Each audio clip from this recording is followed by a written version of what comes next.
भाजपमधलं कोणतं नेतृत्व आहे ज्याच्या टीमचा तुम्ही भाग असाल? देवेंद्र फडणवीस साहेब. 14 मध्ये मी आमदार झालो. मी विरोधी पक्षाचा आमदार होतो. विरोधी पक्षाचा आमदार म्हणून आधी तर मला असं वाटायचं की मुख्यमंत्र्याला आपण कसं भेटावं आणि मी विरोधी पक्षाचा आमदार काही कामं करतील का. जेव्हा पहिल्यांदा एकदा दोनदा त्यांच्याकडे गेलो तेव्हा संकोच मनामध्ये घेऊन गेलो, पण माझ्या लक्षामध्ये आलं की अरे हे तर वेगळंच आहे काहीतरी. म्हणजे अगदी जी काही कामं घेऊन गेलो ती कामं तात्काळ मंजूर करायची, काम करून द्यायचं, मतदारसंघामध्ये चांगला विकासाचा निधी द्यायचा, त्या दृष्टीने कुठेही भेदभाव करायचा नाही, ही त्यांची भूमिका वाखाणण्याजोगी होती. आणि दुसरी एक गोष्ट आपण लक्षात घ्या की देवेंद्र फडणवीस साहेबांचं जो विजन आहे ना ते प्रचंड मोठं विजन विकासाचं.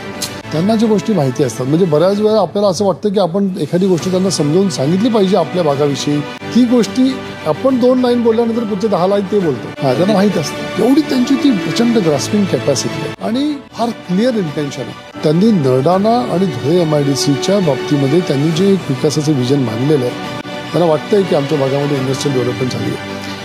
खानदेशाचा विकासाचा जो अनुशेष राहून गेलाय, पण मला कधीच त्या विषयाला सिरियसली घेताना कोणता काँग्रेसचा नेता दिसला नाही. पण आज देवेंद्र फडणवीस साहेबांना हे जाणवत आहे, खानदेशाला हा विकासाचा जो अनुशेष राहून गेलाय हा भरून काढण्याची आवश्यकता आहे. ते स्वतःहून बोलतात. ते म्हणतात की आपण हे इंडस्ट्रियल डेव्हलपमेंट करून ह्या भागामध्ये खऱ्या अर्थाने पुढचं डेव्हलपमेंट करू, म्हणजेच आमच्याच भागाच्या मुलांना त्या ठिकाणी रोजगार मिळणार आहे ना, माझ्याच भागाचा विकास होणार आहे ना.